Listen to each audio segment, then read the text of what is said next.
Bueno, nosotros o proyecto que fixemos este ano é a impresora 3D, a cal funciona con modelos 3D, os cales podemos sacar de internet de páginas como Wix, que teñen modelos para prácticamente todo, gratuitos e de pago tamén.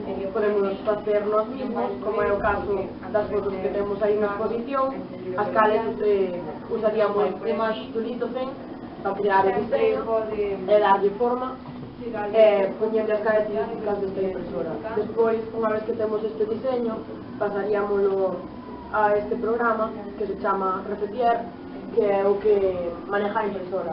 Bueno, hai dos tipos de impresoras, como esta que é a León 3D, as cales funcionan mediante o panel de control que temos aí, ou as que van directamente conectadas ao ordenador.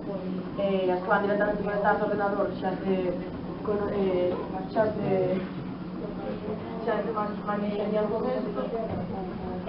Bueno, estas cables sacar que necesitamos unha tarjeta micro SD para pasar os proxectos á impresora. Bueno, con o Repetier o que faríamos sería poñer a figura e pasala a Gico, que é o código que usa a impresora, que lle indica a impresora o que as voltas que ten que dar para facer as figuras.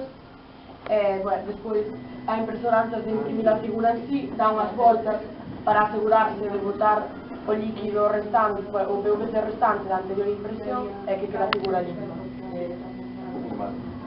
Eu vou explicar a impresora 3D que estades vendo aí.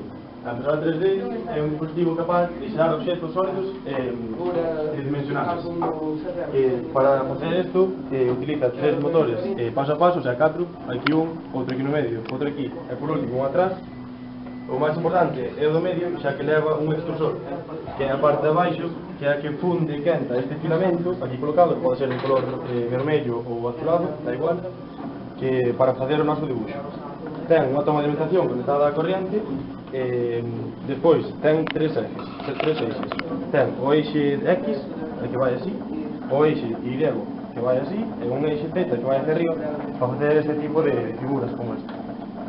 Ten un panel de control onde se inserta a micro SD que dixo ela, tendo 3 botones aquí para controlarlo, podendo programar ou calibrar a impresora 3D.